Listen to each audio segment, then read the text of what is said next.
right, Matt. We are back again, episode 30. Um, right in the thick of March Madness. Uh, I feel like this year we don't have that Cinderella team that there were a couple upsets in that first round, but Real already now, deep run, yeah. yeah, already now going um to the Sweet 16. Doesn't feel like there's that Cinderella run necessarily from a team, and I think that really screwed up my bracket because I had a lot of Cinderellas. So, um, yeah, I mean, I haven't been watching it a ton, but I'll let you get into that a little bit later. Why don't we start with some NBA stuff first, though? Um, I know Gotta check talk in about on the your Lakers. Lakers. Yeah, so obviously in a little bit of a skid at the moment. I think they've lost three in a row now. They've just been going on kind of streaks the past several weeks, winning streaks, losing streaks, um, all that stuff. But now in the midst of a little bit of a slump, um, like I said, they lost three in a row. Um, but I don't know, Matt. Maybe I should be more worried, but I'm not like in panic mode just yet, personally. Um, you know, I They think had the bad thing losses though. is, Like the Bulls loss was bad. yeah, but I'm not like this isn't like the time to be that concerned. Like I know it's there's not that many games left, but given kind of the circumstances, I think health wise and still trying to figure out rotations now that everyone's slowly starting to come back. I think it's gonna take some time. Also, I just gotta say, like, this run that the Lakers have been on is like pretty brutal in terms of the amount of games they've been playing in such a short amount of time. I know we talked about it earlier, but they had like 6 games in 8 days or something like that. And honestly, that takes a lot out of you, I think, at this point in the season too. So I'm I'm really not that concerned just because I don't think it's really an X's and O's and um you know that kind of a like a scheme issue or something. We're still trying to figure out this late in the year. Honestly, watching a little bit of today's game and then the Bucks game, or I mean, sorry, today's game and the Bulls game, I should say. To me, it's just other team coming out with more energy. Honestly, like we're at that point in the season where it's not quite the playoffs yet. Like I said, Braun's still coming back from his injury. We got guys like Rui returning, and obviously not at 100% just yet.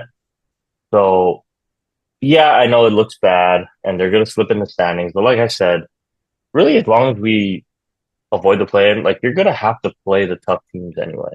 Like if you want to make it to the finals, probably gonna have to play Denver or OKC or Houston is looking really good right now, right? So you're gonna have to play these top teams either way, in my opinion.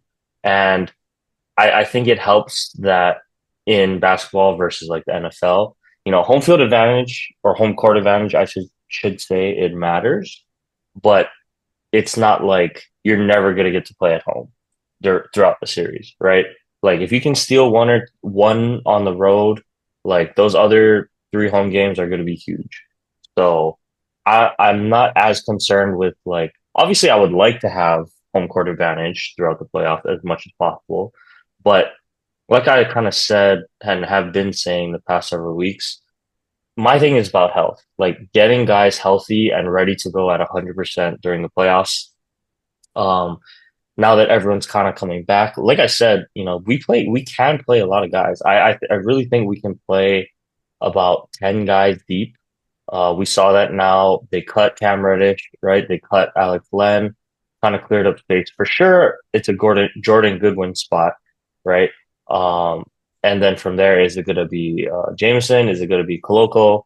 Not too sure there, but I don't know. I think it's good that it kind of can open the door a little bit for JJ to kind of figure out his roster going forward, right? So I don't know. I'm really not that concerned. I know a lot of people are concerned, Matt, but I'm really not that concerned with the overall like status of the team.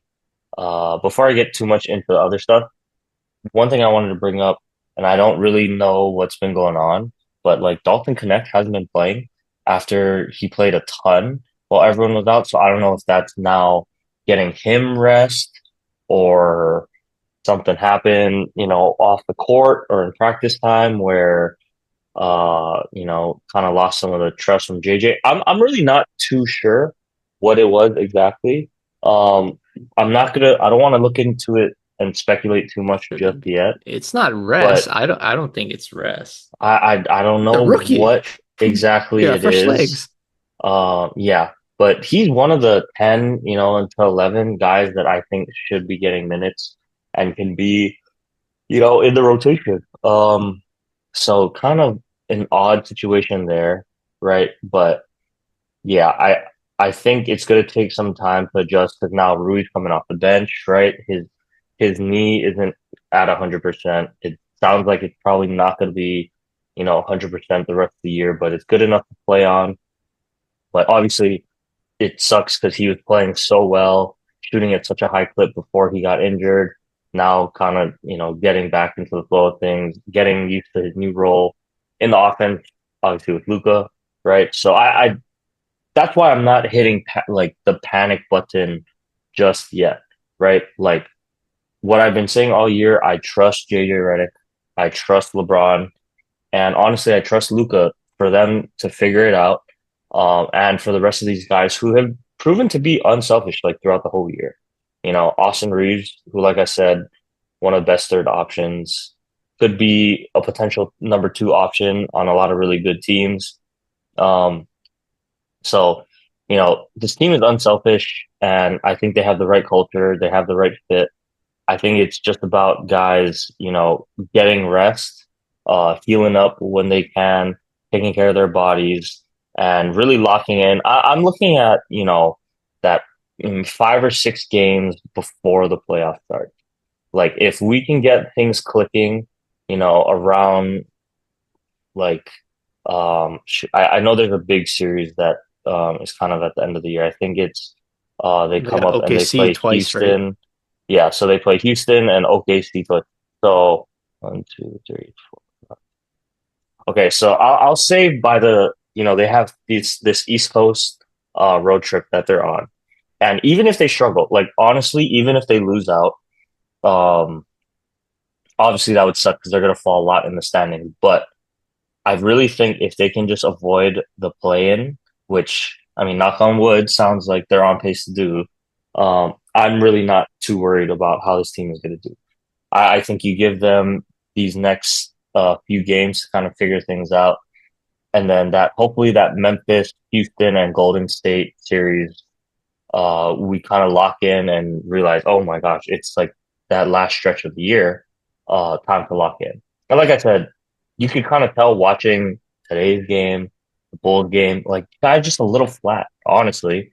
A little flat, kind of lazy, you know, not that same defensive intensity that we've seen from this team, that has kept them in so many games this year. So I'm not hitting the panic button yet. Maybe there's some cause for concern, but I'm putting full faith and full trust. I'm not hopping off, my Lakers bandwagon by any means. Um, and really, it does have to do with the fact that we have LeBron, we have Luca, we have an unselfish group, and JJ has been leading the charge all year, setting the tone in the locker room. So I'm not too worried, Matt. I know it looks bad. Some really bad losses. The offense has looked terrible. The defense has looked even worse. But just let them, kind of coast through these next couple games. And when we get to Memphis, like it's time to lock in. Like I want to see that zero dark 30 Braun come out. And then Obviously for the playoffs, I think that intensity is just going to ramp up even more. So to me, it's just they're hitting this like sluggish part in the schedule in the season, and it happens. It happens in a long season, especially with all these makeup games and then the back to backs and you know all this crazy schedule that the Lakers have to play. So, um, yeah, I'm not too worried, man. I think they'll be okay, honestly. All So, right. um, Lakers are fine. well, that's my opinion. I think they're fine. Yeah. Um, As long as yes, they have the big three, they'll be fine. yeah, And I say big three meaning well obviously I guess you could say Austin Reeves, but I was gonna say JJ is you need JJ's mine and then Luca and LeBron. LeBron yeah. LeBron don't need home court.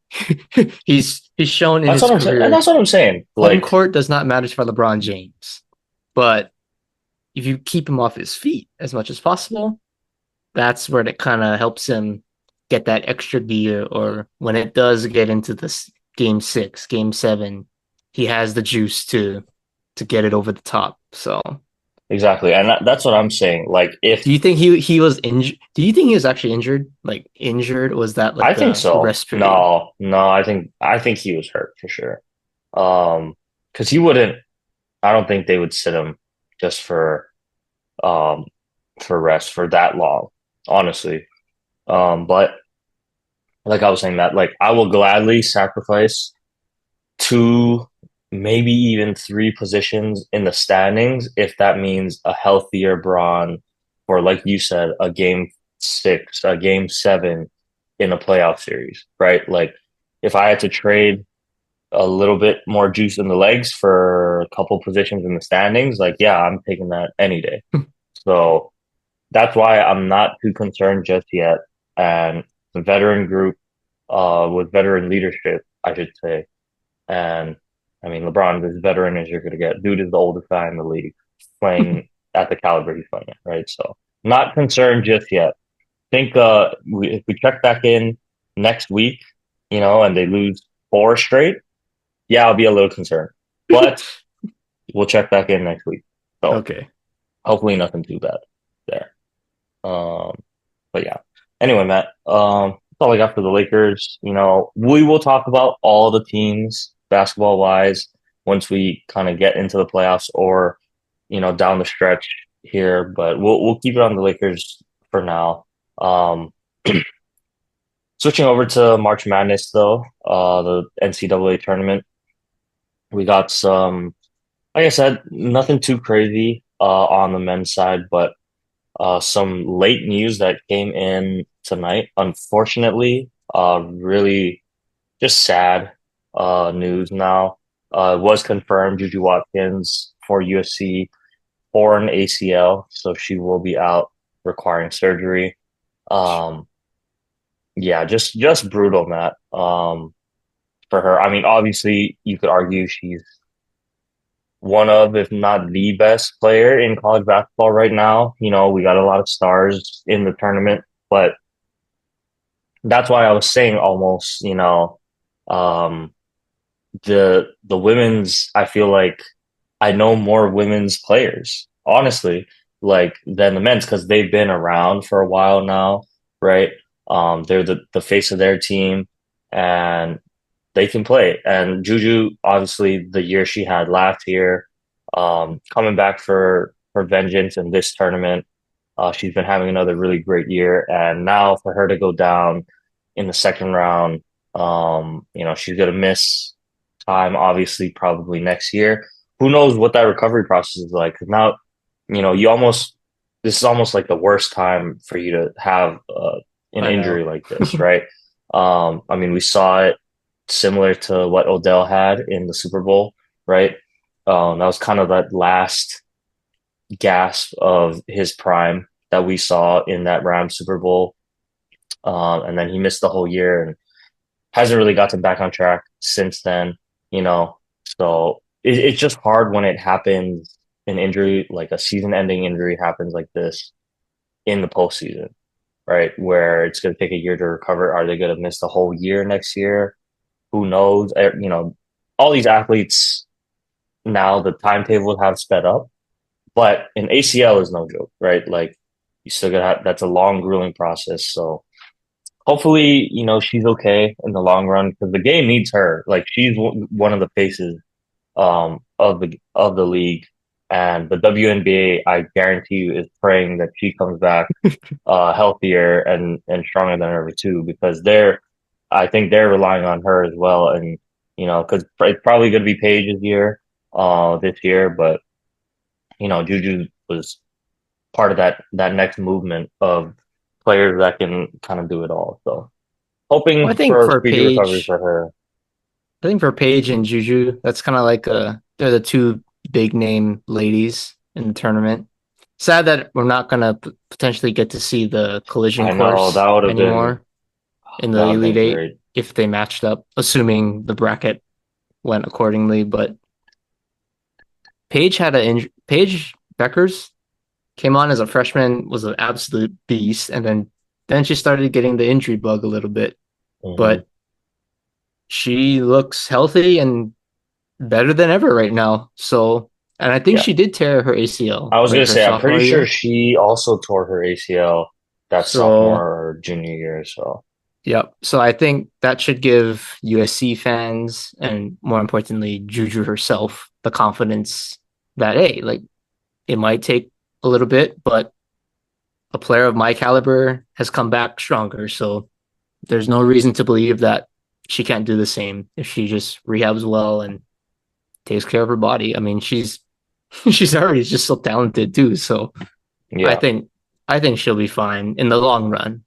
Now, I don't know what that means for her college career though, because it's kind of interesting because I think college athletes for women's you can play 3 years and then go to the WNBA, 3 or 4.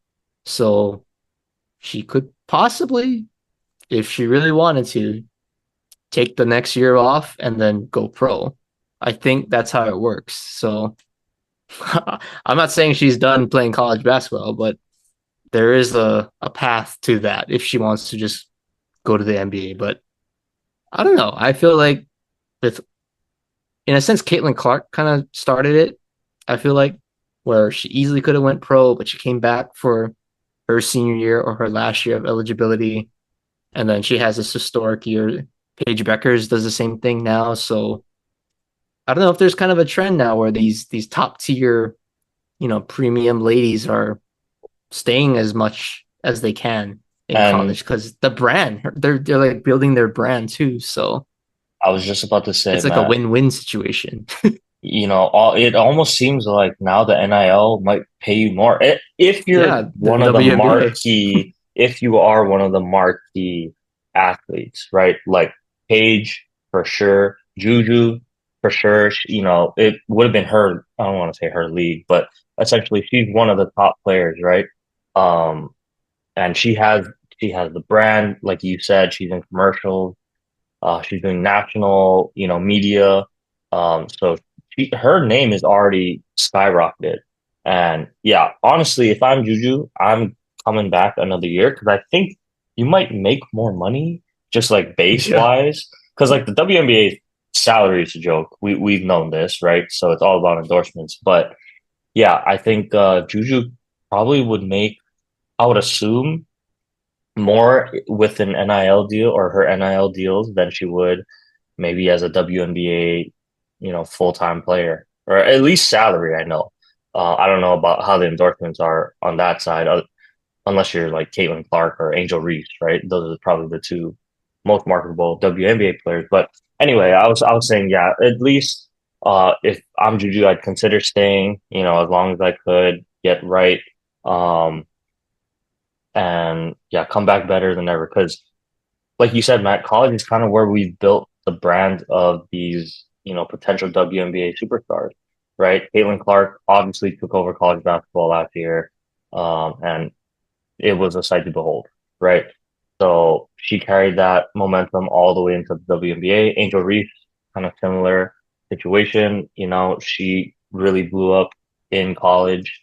playing against Caitlin Clark. So I think it's good that for whatever reason, these WNBA players become more marketable the longer they stay in college. Um, and so that's another thing I'd probably consider too. So obviously wishing the best for her and a speedy recovery for her. But yeah, it's so tough when it's like one of the players, right? Like there's always superstars and there's always a ton of talented players on every in every league, but when it's one of the marquee marketable players, like it's tough to see. So hoping for a speedy recovery for Juju. And yeah, hopefully she'll be back better than ever next year. Um, but moving on to some of the men's matchups, Matt. I mean, like I said, not a ton of Cinderella teams left at this point. Some upsets, but for the most part, it's still a lot of higher seeds remaining in the tournament. Um, some, and like I said, we got Cooper Flag, but like to me, there's just not that same appeal this year. I'm not sure what it is. We don't have that Cinderella team this year. I mean, I know you could say Arkansas, but that's still now, John The Calipari Power coach Four. team, right? So, So yeah, not too sure, but yeah. Anyway, why don't you get into the some of the basketball stuff here, Matt? Because I'm going to be pretty useless with it, but well, I um, think the Cinderella story was there with this whole McNeese run. I think if they made it to the Sweet 16, they would be blowing up even more.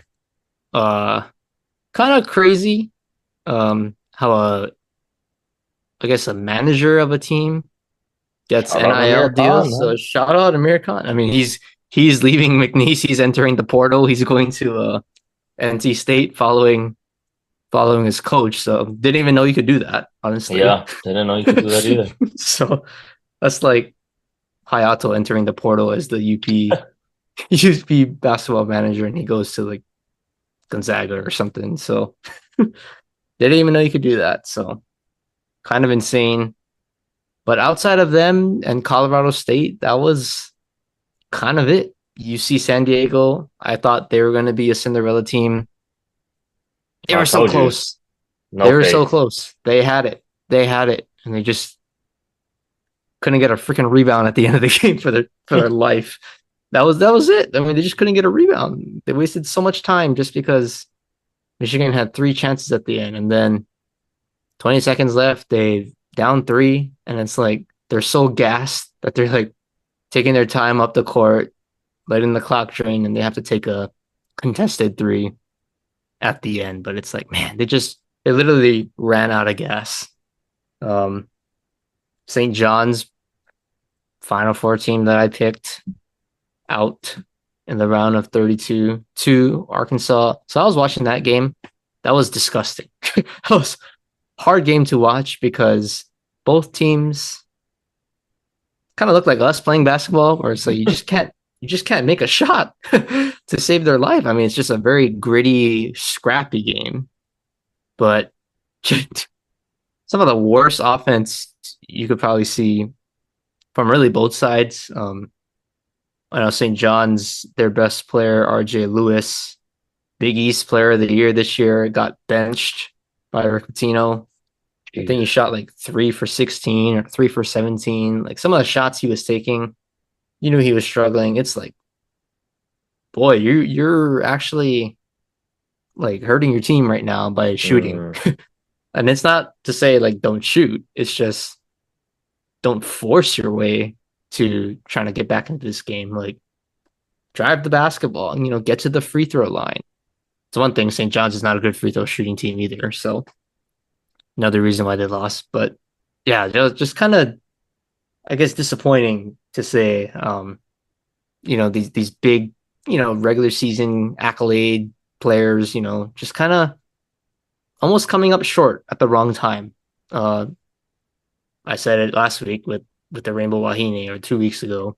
Um, Kind of saw the same things this week too in some of these games, but Houston, BYU win late in close games, and then probably one of the favorites, Duke, actually kind of I don't want to say coasted through the first two rounds, but okay, definitely the first round they were just toying with them. Um, but they got hot against Baylor, and if Tyrese Proctor keeps hitting these threes and looks like John Shire or JJ Redick or some of these sharpshooters in Duke history, I think there is no team that is going to stop them with what they have. They're too loaded with talent and with Proctor kind of being the veteran of the Duke team. He's truly an X factor. He has the ability to go off, but he also has the ability to just be cold as ice and not be able to make anything. So he's going to be the key for this Duke team if they want to win a championship or not. And if he's shooting like this, I don't care what team they're playing, they're going to win. Plain and simple.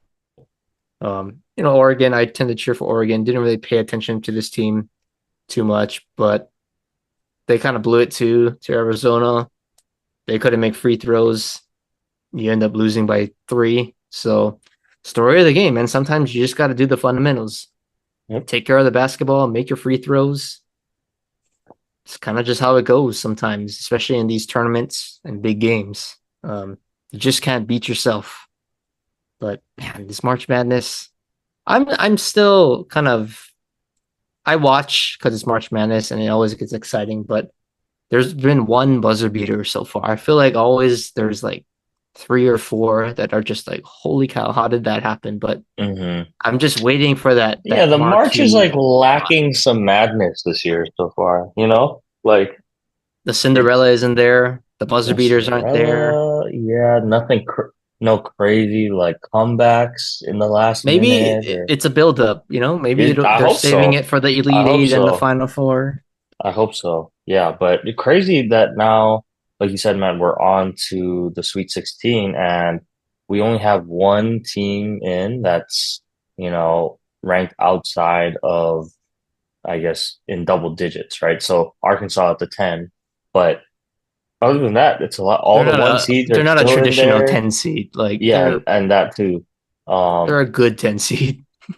yeah, all the one seeds are still in. Three of the two seeds remain. Like we got three of the four seeds. So it's like it's so top heavy this year. And Mm-hmm. kind of contrary to how it's been the past several years where we've seen Cinderella runs or at least upset at least into the round of or at least until the Sweet 16. So Mm-hmm. just a little bit of a I don't want to say it's boring, but lacking the madness, I should say. Maybe is a better word for it. But Yeah. yeah, we'll see. Hopefully it picks up, like you said, Matt, because We that we that's what we suck, all love to by the see. way, at our brackets. Well, I Both was of us look predicting to be terrible. unpredictable, and I think I got too crazy with it because probably one of the worst brackets I've made in I a think long so. time that Me I too. actually tried.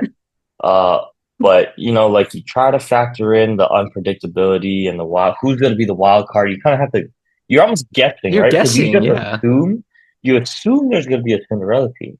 Like just how it's been the past several years, you're assuming there's going to be a Cinderella team. This year, there is none. I mean, like we said, Arkansas doesn't really count, but yeah, our brackets are absolutely terrible this year. I don't know what the heck happened, but yeah, I guess sometimes you just gotta really sometimes it's just a lack of madness. So we'll see. Well, we Hopefully it both picks have up. 2 teams left. Champion is still alive, at least for both of us. So we'll see who Yeah. comes out on top. I was kind of sick when the McNeese beat Clemson. I was like, "Yep, this bracket is going to the toilet." After should have known, man. The I McNeese should have hype. known when Texas didn't even make it. I should have known I was I cooked. told That you was kind of like, but that's that was kind crazy. of, but that was kind of like my coin flip right there. It was gonna say, okay, am I gonna be hot this tournament or am I gonna not be hot? And I was not. So You that should have kind just of picked summed North it all up. Carolina. At least that's a more reasonable first 4 team. Like they have the talent to at least go on a deep run, Yeah, but but they're gone obviously they're too. out. So. Yeah, they're And out it wouldn't have now, but mattered. I don't think it would have mattered, but oh, okay. Well, why don't we conclude on that? We'll revisit next week, see how the rest of the tournament goes, Matt. But it's time, finally. Um, we can start opening talking about day. opening day. Yeah, crazy feels shorter this year.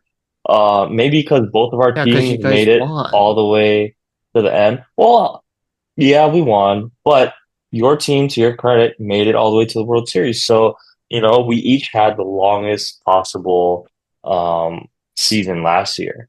So maybe that's why it feels a little bit shorter this year. But um, let's start with the Dodgers match just because we talked about the Tokyo Series game one last week. Obviously, game two happened that following Tuesday where the Dodgers were able to pick up another win in Tokyo. Roki Sasaki, I think, to no one's, well, I hope to no one's surprise, but certainly not to my surprise. It's going to take some time. It's going to take some time for Roki. I don't think he was as polished as, Yoshi was coming into the league last year. Although you can argue his stuff is, just raw stuff might be better. You look at his splitter, it's like it like goes both ways sometimes. I don't understand how that pitch works, but I'm looking forward to looking forward to seeing how it plays out the rest of the year, Matt. But um, yeah, Dodgers continue to do what they needed to do, got the win, made it a good little Tokyo trip for the boys in blue. So now that it's kind of past that and we're heading into opening day, Matt, um, like I stated last week, really, if we remain healthy, there's no reason that the Dodgers shouldn't be the favorites to win it all. I think that's just kind of a consensus around the league that I'm not saying they're going to win it, but certainly should be the favorites with the talent that they added, the players that they added, the players that they were able to maintain this offseason, and going into year two with Shohei, right? Like, I think there's no doubt there. But like we did say, already starting to hit some of the injury bug. Freddie Freeman scratched, didn't play in Tokyo. Mookie update today on his illness. Apparently, he was feeling sick before the Tokyo series. Tried to gut it out. Flew over anyway. Didn't work out, but he's down like 20 pounds, which is kind of insane. Mookie, not a big guy already, but he must be what, 5'10", I would assume, something like that. But It's like our height. yeah, but already down to what, 157. Yeah, that's So crazy. really, That's like really, I 20 mean, pounds. he's already kind of a slender guy, but for him to be under 160, you know, yeah, he's looking pretty skinny. So hopefully it sounds like the good news is he's turned a corner, hopefully now, starting to hold down food a little bit better. But yeah, just praying that it's nothing serious, obviously, They're not gonna for put him on Mookie. But IL, right? Like he's gonna be okay for no, opening it day. sounds like they're trying to gear him up to be ready for opening day. So that's Is good. he even like practicing and like working out? Like, how do you even work out if you can't even digest I food? mean, I think Like, he's you need been kind of energy. working out. Yeah, I don't know how they've been managing it, but like I said before, Dodgers are going to be extra cautious with their guys, right? So I don't think it will be a problem. They're not going to take any unnecessary risks. It's a long season. You know, if Mookie misses opening day, so be it. Honestly, like I don't think anyone should be worried. But yeah, it'll be looking forward to Thursday, Matt. It's going to be fun all across the league. But interesting to see that Blake Snell actually gets the nod, start on Mm-hmm. opening day for the Dodgers over, kind of think about it though, Tyler Glass now. Obviously, he looked good this preseason or spring training, but still coming off of that injury, right? Uh, Obviously, we got Roki and Yoshi that pitched in the Tokyo series, so probably wasn't expecting to see those guys. But Blake Snell is going to get the call to start opening day. I think that's great for him. Um, be able to showcase his new stuff as a Dodger for the first time, and going against another really strong lefty in the Cy Young winner, Tarik Skubal, who we'll get to the predictions later, but at least I got something right, Matt, Yeah, because I should have put money on it, honestly. But yeah, it was good to see him do well last year. Looking to see how he faces against the Dodgers on Thursday. But lineup, I mean, it's going to be pretty standard. I think throughout we've kind of made the decision now. I think Outman and um, Knack are going to bounce up and down. It sounds like. Those are going to be the two guys that are rotating in and out based on injury and whatnot. So I think the lineup is pretty much solidified. We'll have Mookie at shortstop.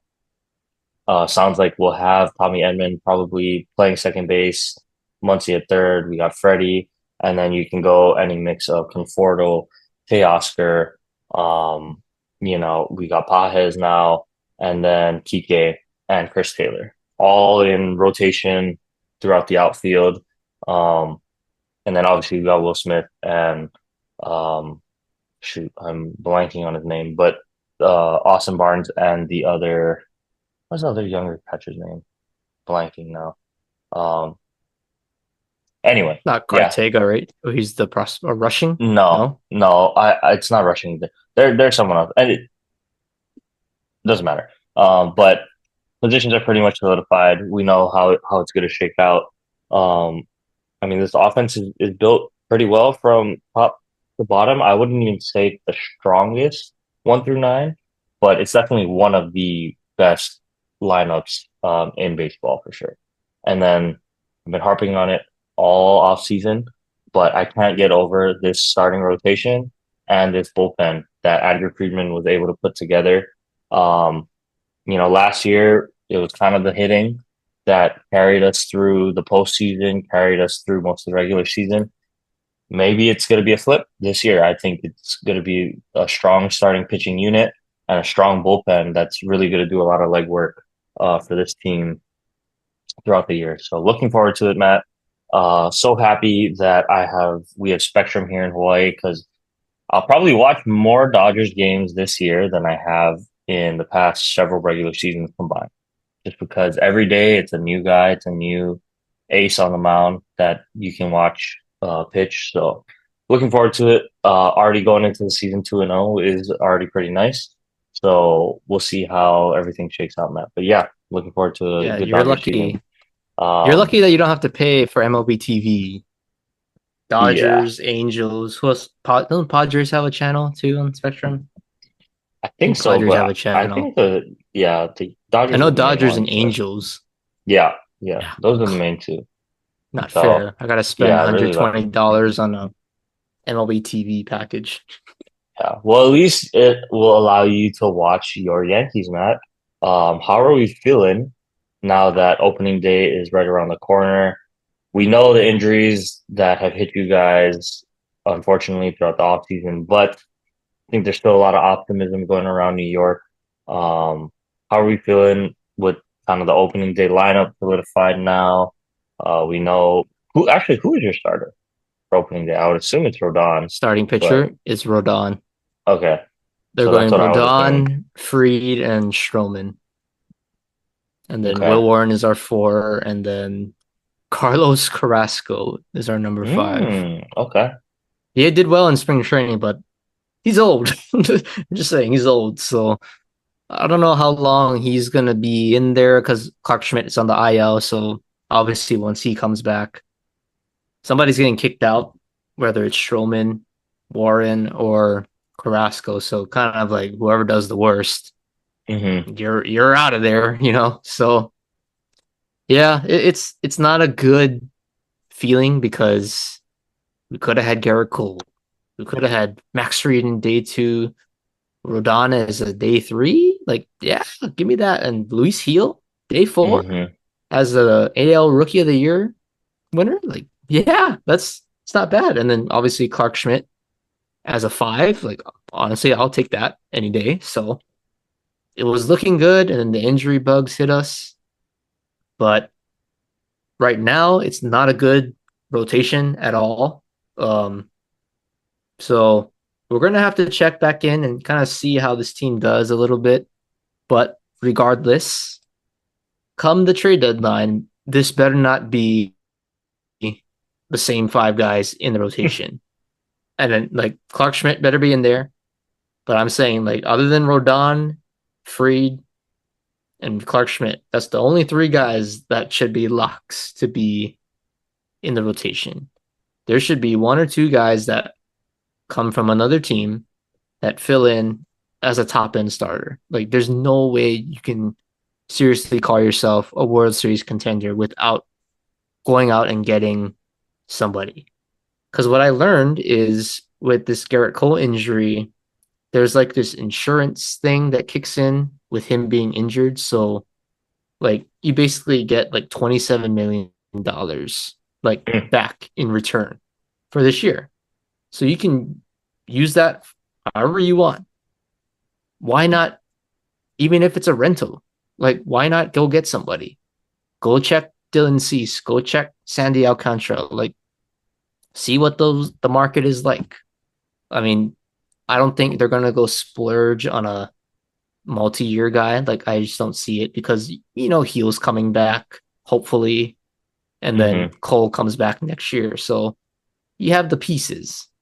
But can you not get a guy like a Dylan Cease, a Sandy Alcantara? I guess it would have to be in July now by the trade deadline. Like I think that's really what's gonna make me say they're gonna be the true World Series contenders. And I think Cashman will be aggressive and they'll do something at that time. But as currently constructed, it's not a good rotation at all.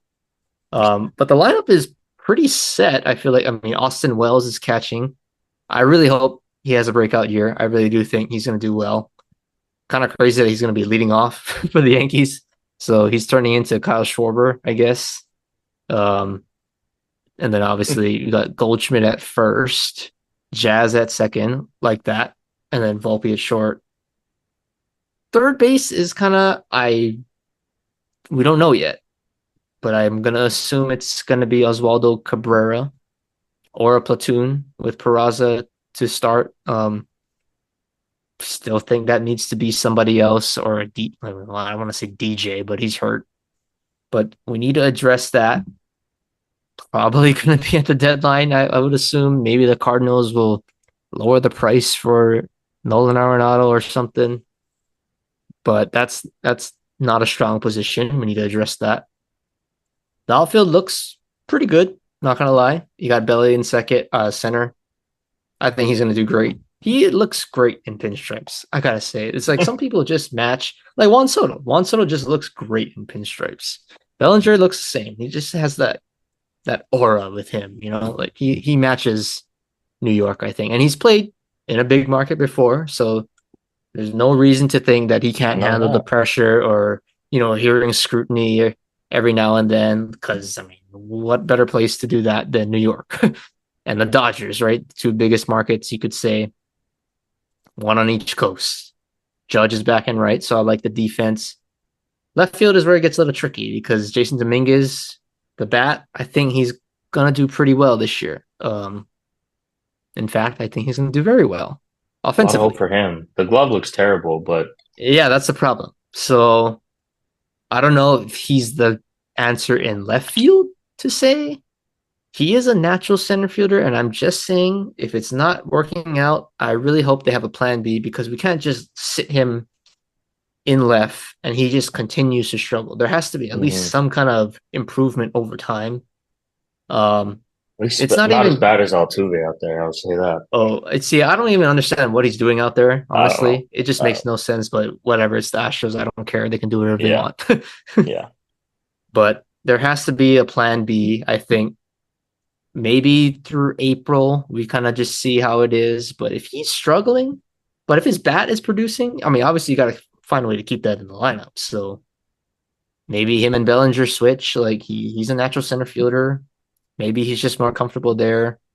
Bellinger has shown he's a versatile dude. He can play all over the outfield, can play first base at a high level defensively. So I don't want to say he's just a plug and play, but I have confidence that he's athletic enough to adapt to these It, situations. So that's true, Matt. But as I mean, us being natural outfielders by our position growing up, and we're I was a not natural that young. infielder.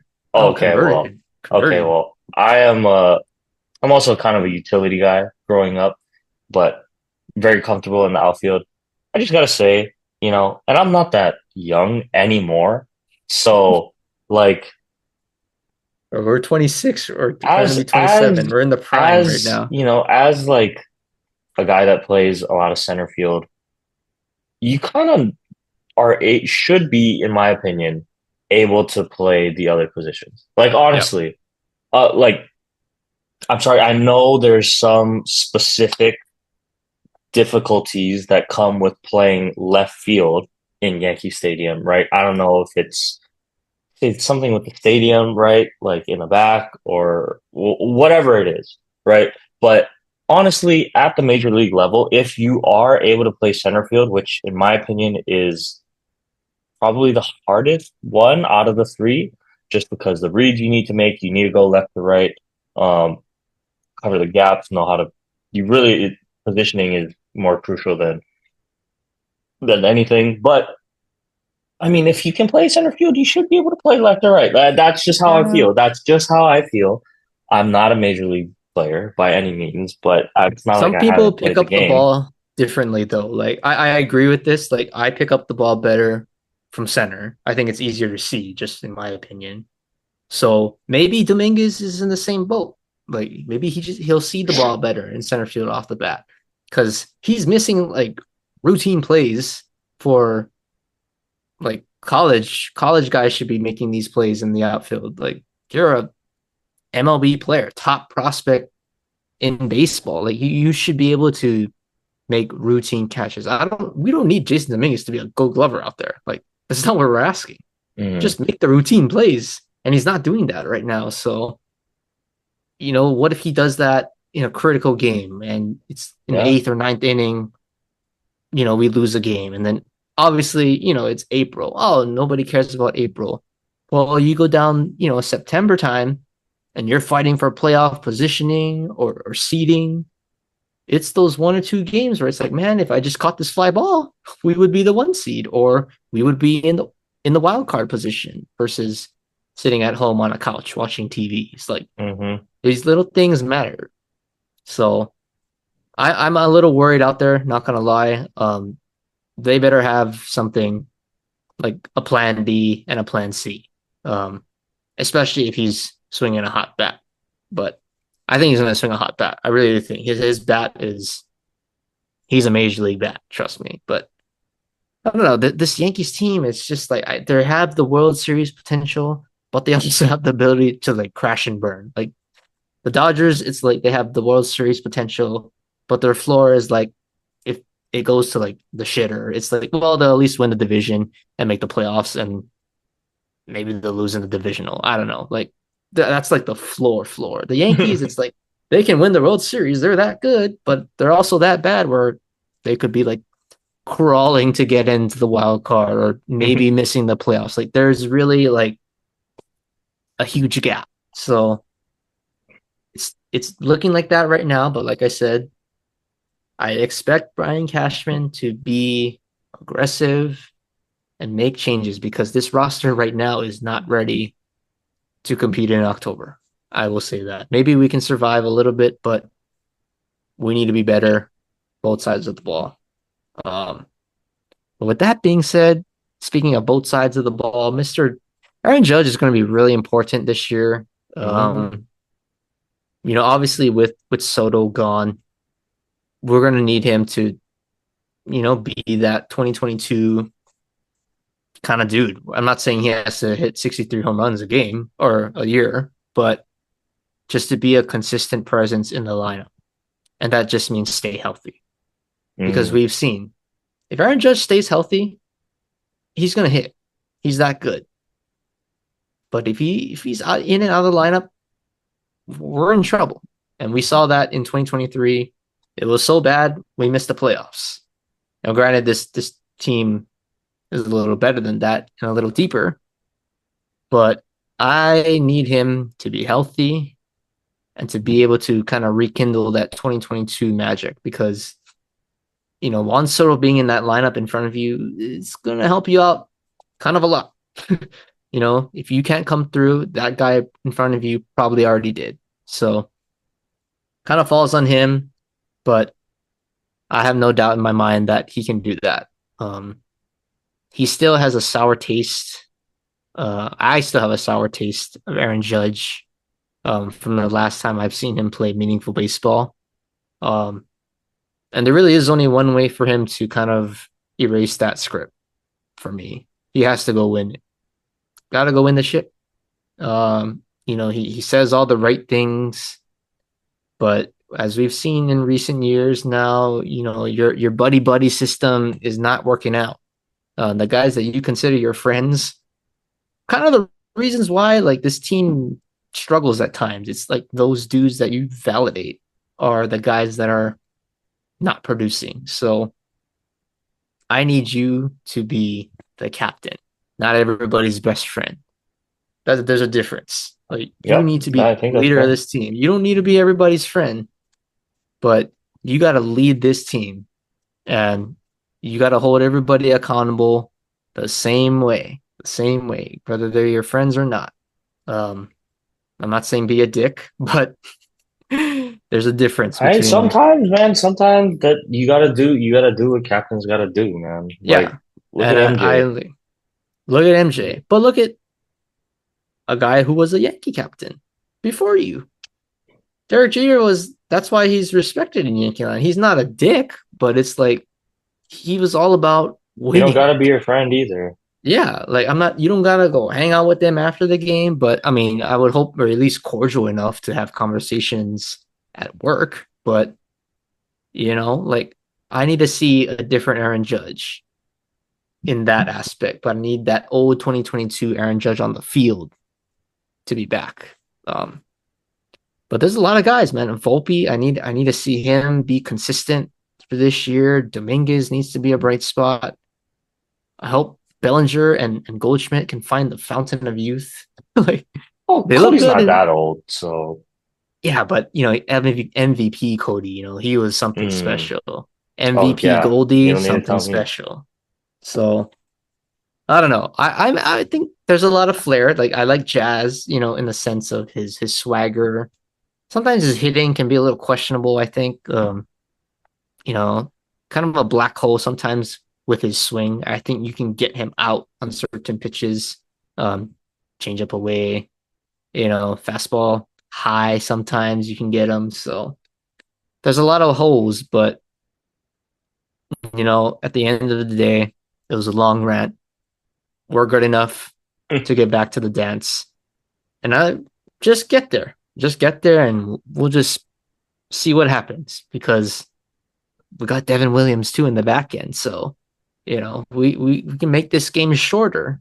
We let Luke Weaver, we let Devin Williams close it down for us. So I think we'll be okay in the long run, but right now it's looking a little grim. I'll be honest. But I'm excited for opening day, man. This is like one of my favorite days of the year. Yeah, yeah. I'm And both of excited. our teams are on TV. Yay. Oh yeah. Well, I'm gonna watch them. I can watch them either way. But yeah, Matt. Yep. With that being said, with opening day right around the corner, it's time for our yearly predictions. Awards predictions. Like I said, not to toot my own horn or anything. At least I called the Tarek Scuba one last year. So that was pretty nice for me. Um, but why don't we just get right into it, Matt? We'll go through our picks here. We'll start off, we'll save MVP for later.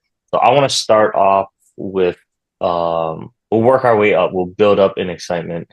Let's All go right. rookie of the year first, Matt. So, I'll Rookie of defer the to you year. to go first. Yeah, give me your rookie of the year for AL and the All right. AL Rookie of the Year. pretty basic picks for me, but he plays on the Yankees. You know, they won the Rookie of the Year last year. They're going to get another one this year. I picked the Martian, Jason Dominguez. It's a hitting league. He might not be the greatest fielder, but I think he's going to hit. And if you can hit, you belong in the majors. So I think Jason Dominguez will win Rookie of the Year in the AL. In the NL, this is kind of a boring one, I guess, but I think it's just going to be Rookie. Like the hype, the Mm-hmm. stuff. Like Mm-hmm. I was trying to find a way, like, well, maybe this guy, Dylan Cruz, maybe, but I just don't see it. I feel like they're gonna have at least one Dodger win some kind of award. I'll pick Rookie as Rookie of the Year in the NL.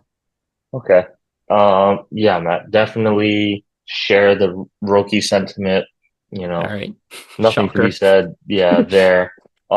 The AL one is a little bit interesting just because I don't know a ton of these guys, but yeah, kind of looking at this list here, I want to take a spicy one. Mm, but I'll just say that Yankees pitchers have had success recently. So I'll go with your fourth starter.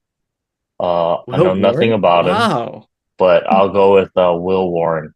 Yeah, just because it's been like these kind of under the radar guys, and Luis Gil kind of came out of nowhere, right? So, uh, I think you guys are gonna need another pitcher to step up to have a chance. And since I'm cheering for the Yankees to do well, because I want to beat you guys in the World Series again, I would go with Will Warren. Um, yeah, that so back-to-back years with a Yankee rookie pitcher winning the Rookie of the Year. That's my prediction. Sorry, I'm not over what you just said about you want us to do well so you can the arrogance that you think you're just gonna walk to the World Series. I don't think it's gonna be a walk, but that's what I want. Every year I want a Dodgers Yankees World Series. That I'm not hiding that. I'll never hide I that. got the Dodgers Yankees World Series already. I just want a freaking World Series winner. I don't care who we play. We can play the Pirates. We can play the Dodgers. We can play the Giants. I'm just thirsty for a wing at this point. Yeah. Well, we'll see, but yeah, I'll go with a little bit of a longer stretch there with Will Ward. Okay. Okay. Moving on, Matt. We will go with our Cy Young prediction. So, who do you got on each side for the Cy Young? All right. NL, this is a basic one, but it's going to be Paul Skeens. I mean, he's the best pitcher in the National League, hands down. No questions, no further questions asked. The Okay. AL, I was gonna, Screwball. I said Corbin Burns was my guy last year. Screwball is the favorite, obviously coming back, but I'm gonna go to spicy one. This is my spice pick. I'm gonna pick Logan Gilbert of the Mariners. Gosh, that was good. Never mind. I think. Are you serious? Never mind. See, Just keep I going. think I think he's gonna have a year, and there's always gonna be this guy that kind of sneaks up on Well, you. he's like a top five pitcher He's in not my a, opinion but I anyway, don't but think I wouldn't say that. I wouldn't say he's a top five in the pitcher. AL, in the AL. Yeah, but like it's the Mariners, like small market team. Like I think He's, he's gonna have a breakout year this year. I think the okay. torch I has had a been passed crazier one from in my Castillo okay. from that rotation. George Kirby is injured right now, so I think he'll surprise some people. Definitely not a big name for non-baseball followers, but Logan Gilbert, lock it in. Okay. Well, obviously had to agree with the Paul Skeens. Like, yeah, you watch him pitch one time, it's pretty obvious. It's Um, disgusting. I will go again with the AL side, an even bigger leap. Crazy odds here. Real long shot. And you're gonna laugh at me. But I'm gonna go with former Don't tell me it's Dodger Andrew Walker Heaney. Buehler. Oh, okay. Former Dodger Walker Buehler. With the Red Sox now. Um, look, I get that he's coming off a really, really shaky regular season. Um, but Matt, I think there's something that I really that and a really big reason why I was not wanting to let him go. I think that, you know, Padres Mets series where he's able to, I guess, really turn things back around in the postseason, and then to finish off the postseason, obviously closing it out against the Yankees. I think something awoken again in Walker Buehler.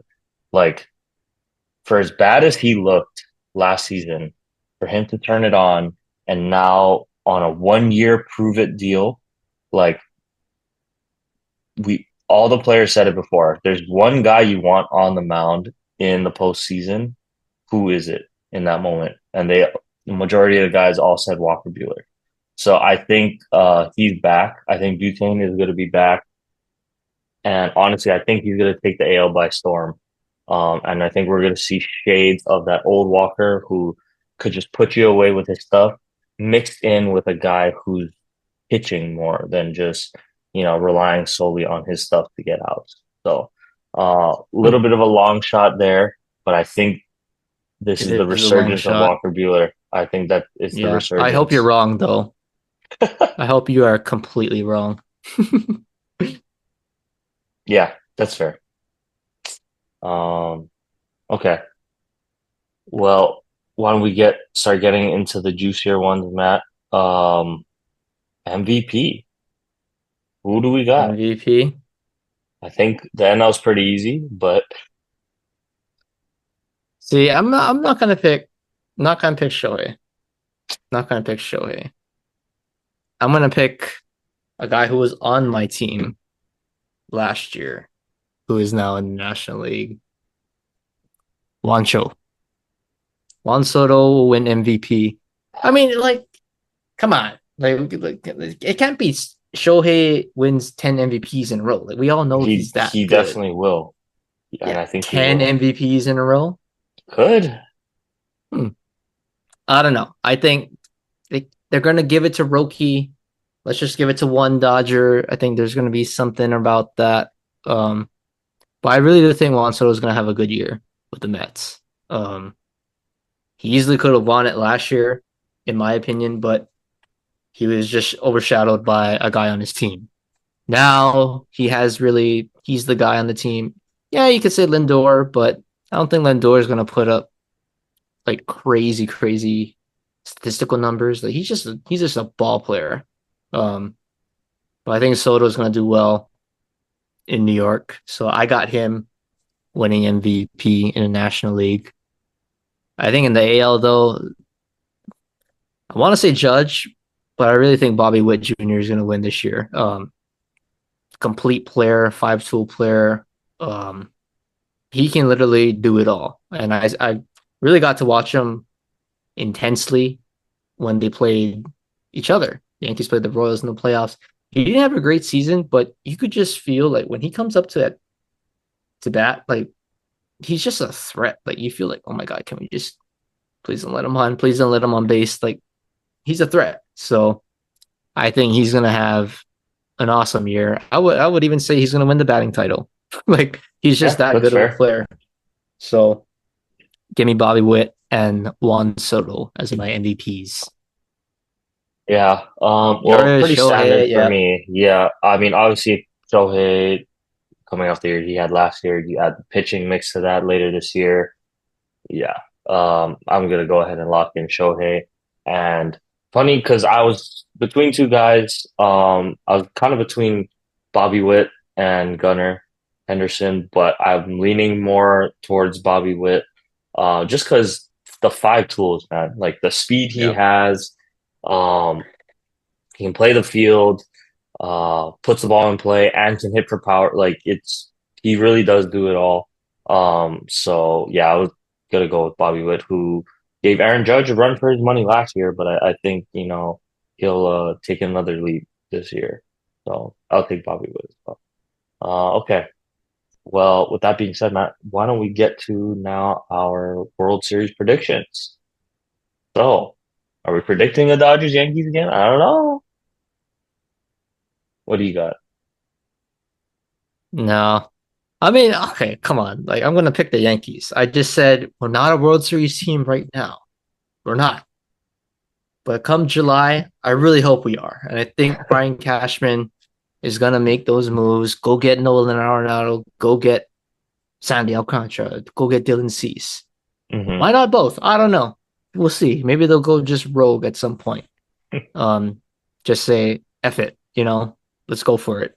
Because like we've been saying, Aaron Judge is not getting any younger here. Like, can we not waste literally every year that he has of his good days before the bad stuff kicks in? So I'm just saying.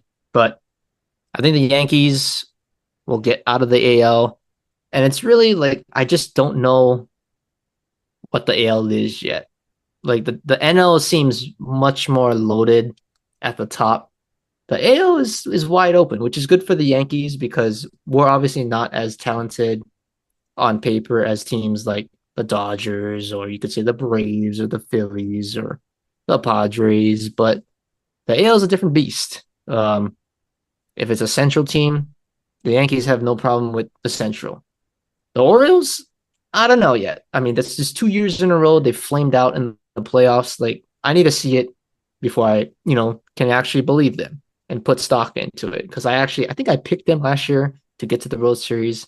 That was a stupid pick. So I need to see it from them first. Um, and then the West, the Astros, not the same team. They're not. Maybe the Mariners take the next leap, or the Rangers have a bounce back from the World Series. But there's just too many teams that it's just like we don't know. It's just wide open. So I'm gonna pick the team that actually got out of the AL last year. So I'll go Yankees, and then in the NL,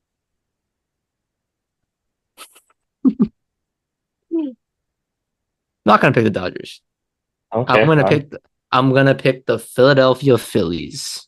Yeah. I think when healthy, if they stay healthy, that lineup is, I would say, maybe a top two, top three lineup in baseball with the Dodgers and the Braves.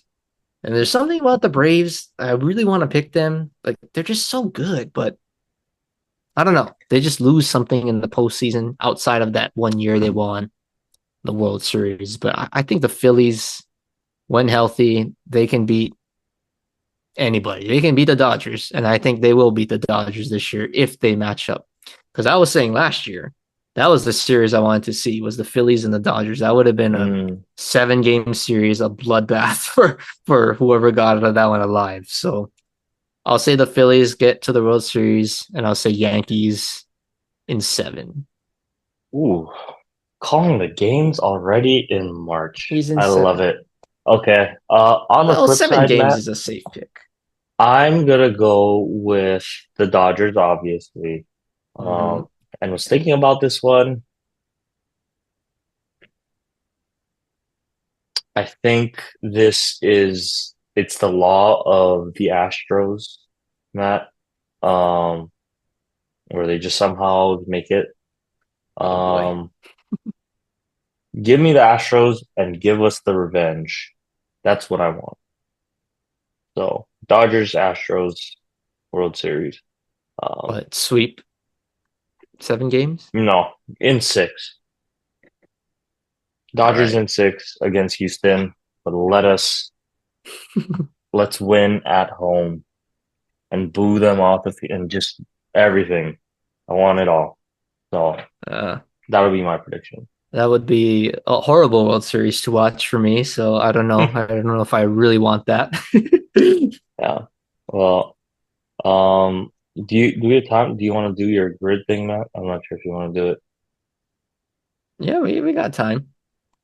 So it should be fast, but it was like I don't have it saved on what you call on Canva yet, but I have a thing here. Let me send it. It's like those grids that you see. I see it on like Twitter, and I think Talking Yanks did it Yeah. too. They have like the average player loved by fans, like that kind of thing. Oh, okay. But I We're was doing a thinking, Bills one. no, no, no, but that's just like an example. Oh, But like, I would say you do one for the Dodgers, I'll do one for the Yankees.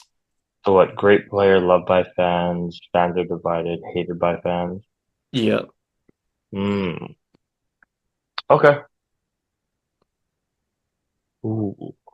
this will be one of our Instagram posts. Okay. I'll try to be fast. Um. Okay, just current roster or all time? We'll go current roster. Current roster. Okay, that's fair. Um. Well, okay. Let's Well, you see. got a lot of Well, options here. for Shohei, Shohei is the first one. Easy. Great player, loved by fans. Right. Um. Then I'll stay in the great player column. Great player fans are divided. Um, this is a tough one. I will say that the fans love a lot of the players right now, but the closest one that I think people have been divided about, I'll say Max Muncy, just because he goes through these stretches where Hmm. he's um well, I mean, who's a great player that the fans don't love, honestly. Like uh, I don't really know who who that would entail with this current roster. Um yeah, if you're a great player on the Dodgers, they love you. So it's kind of hard, you know. Um I would say if we're just going to talk about recent years, maybe that's a little bit easier. Because then I Okay, could you can go go, recent years. okay, then I'll go, ooh, uh, see, this one's close, but I'll say Machado when he was on the team. Ooh, that's a good one. Um, guys are pretty, people were pretty split on him. He gave us some good stuff, but some not good stuff. And then hated by fans. Let me just go, Trevor Bauer, or, no, that was pretty solid. No explanation needed there. Let me go Trevor Bauer. Average player that was loved by fans. Let me take this one back a little bit. Um, and I know because I loved him. Juan Uribe, average player, loved by fans, third baseman, had big moments in the playoffs. Um, but Juan Uribe, definitely was one of the goats. Um, an average player that the fans were divided on. Ooh, this is a tough one. Um, I will go with a current guy, Chris Taylor, just because if you Ooh, take the total embodiment of work, right, he's had really great moments and some stretches of really poor play. So he's kind of fighting for that roster spot this year again. We'll see how he goes, but he went from being very beloved by the fans to, a little bit more hated now. So I'll say in that terms, they're pretty divided. Um, and then now we go to an average player, hated by fans. Let's see, thinking back past several years. Um, Ooh, maybe it's hard because I don't want to speak for all fans, and he wasn't really average. I don't know if you would say he's had great moments, maybe. But you could go Julio Urias now. Um, mm, another shifted guy that has shifted. Don't get me right, that's a good one. at his prime, right? He was had the potential to be great, right? But kind of got derailed by things. Another, instance where you know, off the field allegations and investigations by the MLB has really hurt his reputation. So now I think another guy going beloved from, striking out um, the last batter in the World Series in 2020, having that moment to now, the off the field stuff that has become a problem and is considered hated by fans, I would say. So go Julio Urias, not quite an average guy, but I'll that's the first one that came to the top of my head. Um, and now we got all the bad players. So bad player loved by fans. It's kind of hard because we haven't had a ton of necessarily bad players. I'm trying to gloss through my memory here. For a bad player loved by fans. Um, but maybe I will go with. Ooh, this is a tough one. Hmm. Bad Player loved player, by fans. bad player that was loved by fans. Uh, Who was a Dodger player that was just crazy? I'm trying to think of who my dad vents to me about. hmm. We don't have a lot of bad players in the current roster. Like it's kind of hard. I'm gonna have to go back um through my memories. Um, I will say personally, I have my bad player and hated by fans. As of recent, I'm gonna go with Michael Grove. Pitcher. Really? Yes, like Oh, he has been poor for our team and for our organization. The past several years, it's just seems like every time I see him in the game, something bad is gonna happen. Like, sorry, maybe I could have thrown him in the fans are divided column. Me personally, I had a lot of hope that things would get turned around, and they just never did. So I'm gonna have to unfortunately say Michael Grove for that one. Um, Another bad player. Yeah, I'm trying to go back to the olden days. Um, who would have been considered a bad player? Um, I guess he wasn't that good, but he wasn't really hated.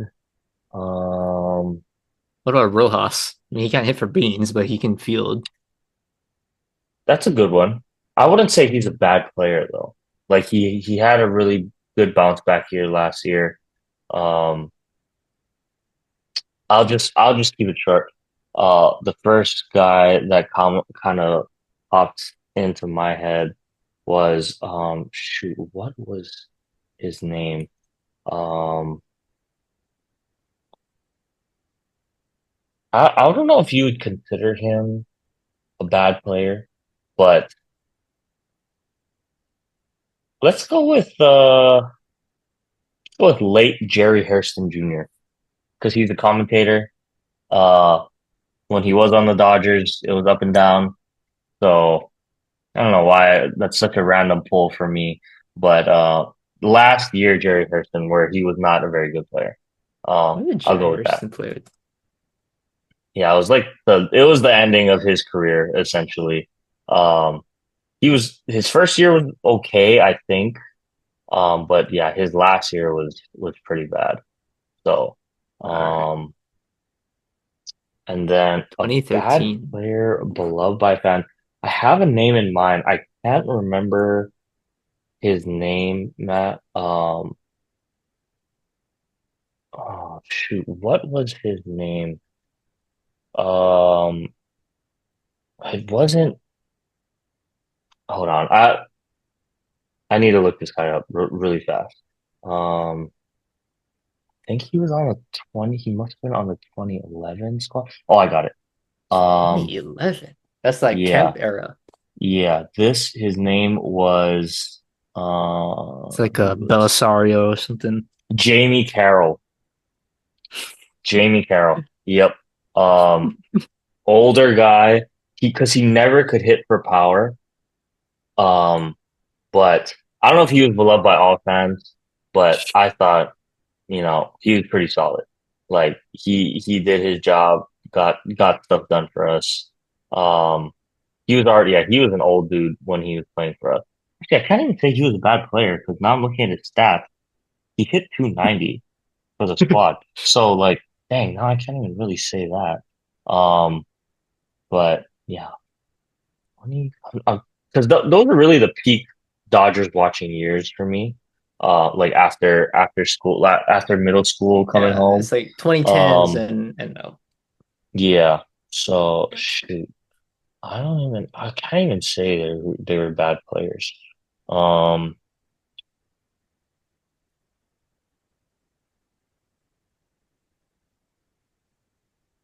Oh, Scott Van Slyke. That dude was loved by the fans, but he sucked. So I'll go with Scott Van Slyke. Crazy All pull. right, These are some crazy pulls, but I'm done. Yeah. Your turn. my turn. Hmm. Great player loved by fans. I guess Judge, right? Gotta go Judge. Overall consensus, I will say, we have our moments. We're Yankee fans. We hate on everything everybody does, but hard to say you hate Aaron Judge. I mean, he's a Hall of Famer, so gotta say he's locked in there. Great player. Fans are divided. This one is maybe this is me, but I'm gonna say Stanton because he's Yeah, great. I Might think be a yeah. Hall of Famer, but he drives me nuts sometimes. Like just and even now, like he's not even he's injured. Like what in the heck? Like two his elbows are broken and now his leg I don't even know what the heck is going on with his body. But the dude just cannot stay on the field. So I don't understand what he's doing. But I'm gonna say Stanton for that one for me. Um great player hated by fans. Hmm. Should Oh, I say sorry. why? I'm changing my answer too for the bad player loved by fans. Brent Honeycutt last year saved Brent us. Honeycutt. Oh, Or okay. Did he? Honeywell. Honeywell, Honeywell. Honeywell. Honeywell, not Honeycutt. All Honeywell. right. Ate the innings for us, was a hero. So All right. sorry. Respect. Continue. All right. Great player hated by fans. Hmm. I guess it has to be like while they were playing with the Yankees. Great player hated by fans. Ooh.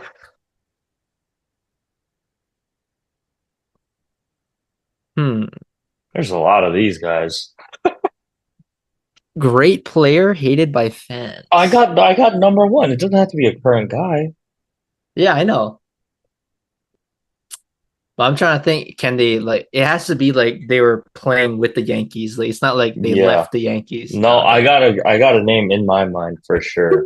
I'll let you go. Great player. See, I'm actually kind of stumped on this one. A great player.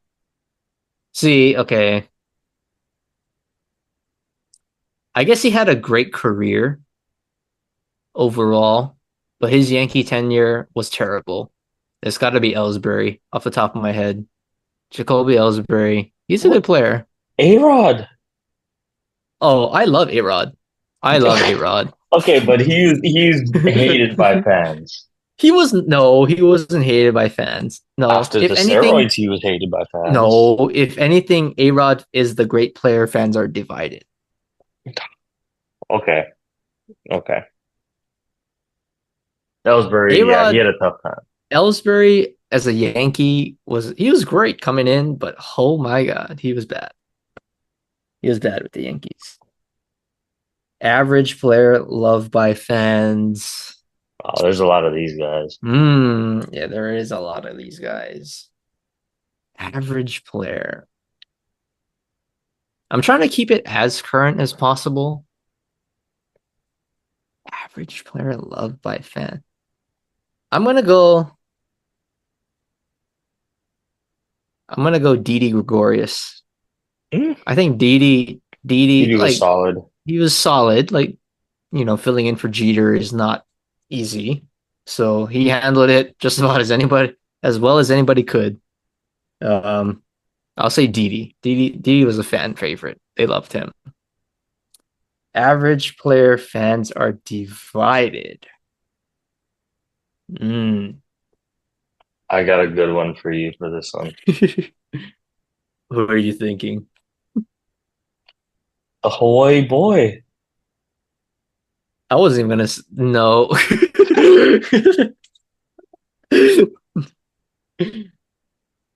No. Average player fans are divided.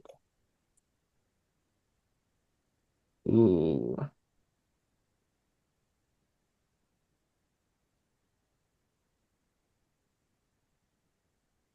Actually, you know what? I'm gonna change my answer for the great player hated by fans. I'm gonna put Chapman in there. Mm, Putting a that's Aroldis fair. Chapman in there. Great closer, drives me insane. And I think every fan cannot get over the fact that he was smiling after giving up a walk-off home run. So I'm gonna change my answer there. Fans are divided. Average player. Hmm. Who would fit in this mode? Gleyber See, I'm Torres, really that's a good. I was actually IKF. thinking I would say Um, Glaber. Glaber is actually a good one. Um yeah, I would say Glaber. That's a good one. See, I'm waiting for the bad player, the bad player call because I got a lot of options for that one. Average player hated by fans. This is a tough one. An average player. He's more oh, like it's got to ooh. be. I could say like Gary Sanchez. That's a good one. I Gary Sanchez is probably one off the top of my head. Yeah, I would say Sanchez. was gonna say Clay There's Holmes. average. He ain't average. He's average. He's a solid Uh, arm. But mm, I'm gonna say yeah. I'll say Sanchez because okay, Sanchez he Sanchez pretty good. really his defense just drove everybody crazy. Well, here's the fun part. Bad player, loved by fan. I'll say the next two are the fun ones. Bad player, loved by fans. Hmm. Can I even count like a minor leaguer though? Like I feel like this is one No, guy. it's got to be Can't say that. Bad player, loved by fans.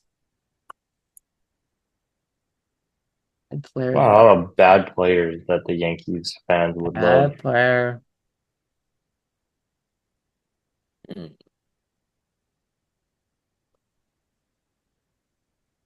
This is a lot harder than I thought. Bad player, loved by Why don't fans. you just go like old Hmm. Andy Pettit or something? Oh, Like,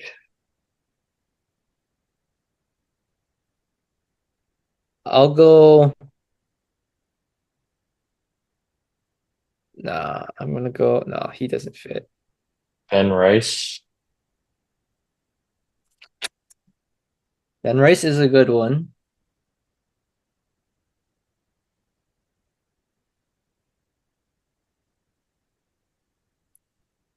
I'm gonna go with. I'm gonna go with Mark Leiter Jr.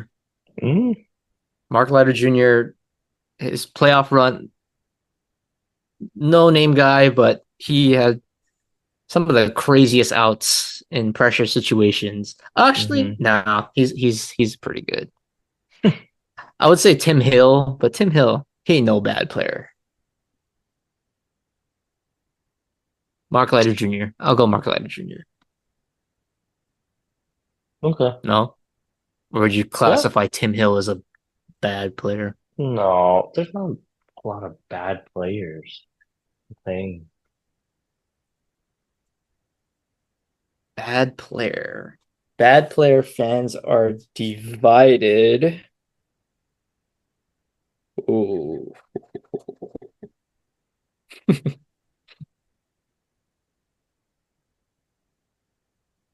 Hmm. God, there's so many options for the bad player hated by fans. Which one do I really pick? Bad player fans are divided, though. Bad player fans are divided. I'm gonna say Greg Bird for this one. Mm, Greg Bird had a moment, but yeah, the rest of his career was just kind of tough. So I'll say Greg Bird for that one. Bad player hated by fans. Aaron Hicks. Joey Gallo, Aaron Hicks and Andrew Joey Gallo, Heaney, the goats. Clay Holmes. Um, who else can I put in there? uh, it has to be for me Sonny though. Gray. Ooh, Sonny Gray wasn't as bad though. Like he was bad. Frankie Montas was another flame out. Bro didn't Mm. even fucking pitch for us. But I will say the one that drove me the craziest was Joey Gallo. Joey Gallo More than Hicks, huh? was At least Hicks had his But moments. Hicks had his moments. He had some playoff moments. I have to give him that. Hmm. The effort wasn't all there, but he had moments. Joey Gallo, there was no moment with him. That's There fair. was he's bro is so bad. I could have He's said not even Joey an Gallo too. outfielder. I could have said Joey He's Gallo so too. bad. He's not even an outfielder anymore. Like Yeah. he sucks so bad. Like you just can't just make contact. He's going to a pitcher now, but Joey Gallo Mm. definitely fits that one. That Okay. was a lot harder than I thought. Yeah, it took a lot longer than I thought too. Um, well, we can move on then, Matt, and kind of wrap it up. So that was That it was all we had for anyway. yeah, that was all we had for baseball.